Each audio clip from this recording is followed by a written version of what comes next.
Hello, my name is Greg Lehman. My guest today on Moonbeams is Daniel Lassell. How's it going, Daniel? Hey, thanks for having me. So we've been talking a bunch before I hit record, and the conversation's been too great. So I just said, Daniel, let's just start recording here. Um, starting off with the topic of academic versus non-academic poetry. Daniel, I'll let you go from there because this has just been too good, and we'll see if we get to the usual questions at some point. But this is just great. I'm really excited and honored to be able to give you a platform for exactly what you were talking about. Yeah, definitely. Thank you. Yeah, I was just telling you, like, I have like a special passion or place in my heart for poets that are working from outside the bounds of academia. And as I see it, academia, by nature of its career, milestones and trajectory is that, sometimes there's pressure put on a poet to publish a book when the art itself is not ready. Whereas those outside of academia are released from those pressures of a publish and or die environment, and they can create art for art's sake and have the luxury of putting out art when it's ready, more so. And so, yeah, I think about, the poets that are working outside of the academic environment, and sometimes, oftentimes they're like my favorite poets. They're doing like incredible things out there, and I just find that really invigorating. And plus, too, like, I am a little bit leery of um, seeding art too much to an academic environment that sort of cannibalizes um, any particular art form. And even though it might not be so in hard writing, but the perception that you have to be within the walls of academia in order to create an art form is always sort of a danger, I think, for the art itself in the long term. The more we can break down barriers, the better the art will be for everyone. And everyone that, yeah, all the fans of the art too. Poetry for me is, as much as it is writing for me, I'm also a very big fan of reading and being invigorated with what I encounter out there in the poetic landscape. Yeah. Love all that. Love all that. And I know it's going to be of value for people, inside academia, outside, because this opens up the playing field, gets Mm. rid of more gatekeepers, and it Yeah. dovetails really well into the approach that you shared with me and the wonderful imagery you gave me about something growing. I'll let you take it from there. Oh yeah, I was telling you about like when you focus on like building a career in poetry, and building a readership, the favorite poets of mine that I think of, who are titans today, often started out as sort of chipping away in a very narrowly focused area with their art and their style, having a clear vision for it and not focused on creating a big wide net of readership at the outset. Instead, they're focused on finding just the particular right readers and building sort of like a pillar over time of like that right carve out of readership that eventually blossoms into like a tree at one point of their poetry career. So, for example, like nature poets and stuff, those that are focused in the eco-poetic mode, have a readership that are interested in that subject or theme.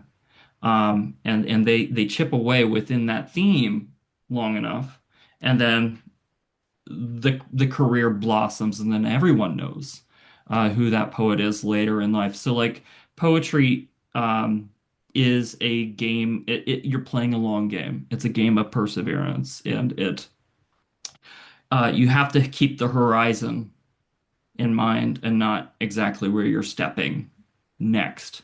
It's just like, I guess, driving a car. You want to look at the horizon far enough ahead of you rather than at the road right in front of you, because you'll know where to steer and when to steer and, keep the car on the road. I love it. I love it. And Yeah. then if you could speak to, your current work that's coming out soon And then, Yeah. the mutual connection that you made, and the benefits that you've already found through working through this connection. Oh yeah, definitely. Yeah, I can't remember where I met JD, but I know we met through social media, just sort of followed each other and stuff, and been mutual fans of each other's work for a while. And yeah, my latest book it's called Frame Inside a Frame. It's coming out in September with Texas Review Press. You can really get it anywhere, whatever local bookstore you have. I love to support the local bookstore, so get it at your local spot if you can. Um, yeah, it's a fun book. It The idea of frame inside a frame is really around like the idea of proximity and distance and memory, and looking at memory as if you're looking through like a picture frame. So when you snap a picture, what falls within the frame and with that and outside of the frame are sort of like textured within the memory itself. And so like um, memory itself is tainted over time through first you have like the experience that you're placed in, and then you have the observance of that experience, which is a degree removed from the reality of what actually happened. And then you have that observance that is then removed over time through things like nostalgia. And even later in life, the deterioration of memory through things like dementia. So it was a topic that I wanted to explore while looking back on the experiences of my childhood, my experiences in life, my and yeah, just thinking about topics of memory, and then topics of like spirituality and myself sort of falling out of faith. And also having written the book during the fallout of the COVID pandemic, it felt very important to sort of start a book um, in a dark place and then move through the collection as sort of grappling with the state of the world. We are in a climate crisis that is human made as well. So the book has very much to do about that um, as well. And also sort of, it does a lot of different things. It's a multifaceted and complex book. And yeah, I think it will teach people how to read it. It's one of those books that I constructed it in such a way that you can read it linearly for the first time, but it's also a book that really calls on the reader to revisit it several times over and to surface new interpretations with it as well. Yeah. Everything you're telling me about it makes September seem way too far away. It's all thrilling and useful and topical, Thank and you. even daring to ourselves about like what frames are we looking at? What do we remember well? What are we going to remember? Mhm. What is important to remember? So really, really appreciate that, Daniel.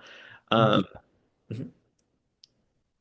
and then, yeah, if you could share a little bit about your change, we should have a shared passion for marketing. If you could share a little bit about that too, because I think that'd be useful for people to hear about if they're thinking about their own careers when it comes to poetry. Yeah, definitely. Like I said, I have a passion or an interest in poets that are working from outside the bounds of academia. I started in academia as a college instructor, and then I had a friend who worked for Angie's List on their commerce marketing team, and saw some skills overlaps in terms of what I was doing as a teacher versus what he needed on his team. And that was my entryway into marketing, and I've never really looked back since then. So I've been working in the marketing realm for about 13 years now, which I think poets don't give themselves enough credit with the skills that they accumulate through writing, poetry. The idea of concision is something that's very valued in business.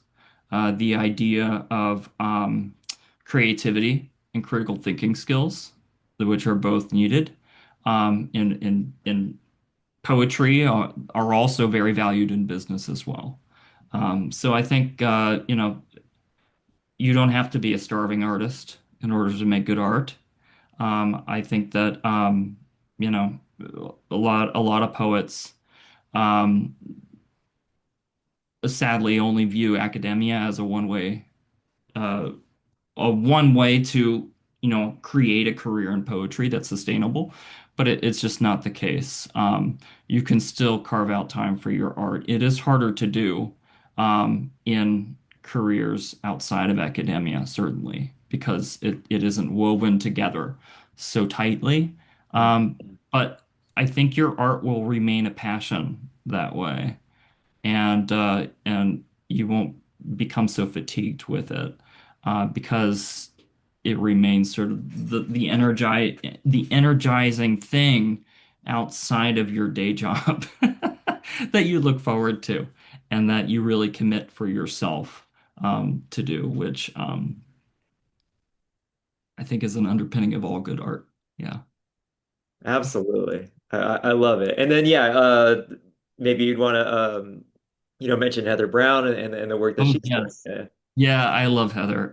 Yeah, I was introduced to Heather, and I'm so glad that she took me on with, as a publicity agent for this book. My first book, I was sort of, I felt like I was in a canoe without a paddle, trying to paddle with my hands around a lake, whereas it's just so handy to have.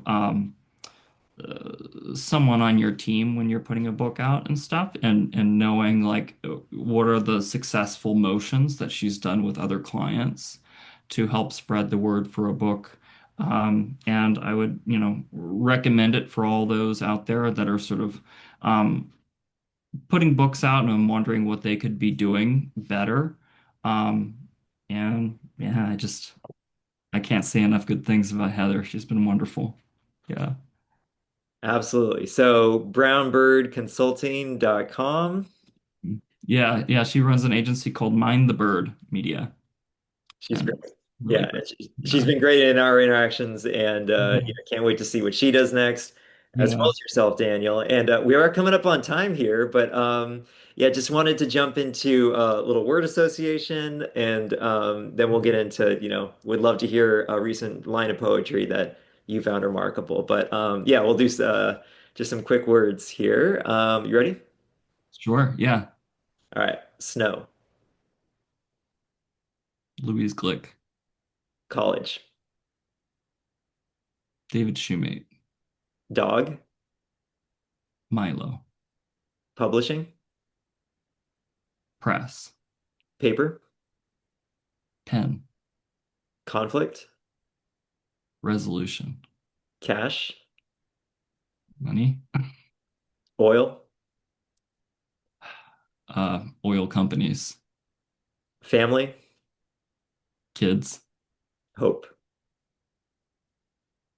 Empathy.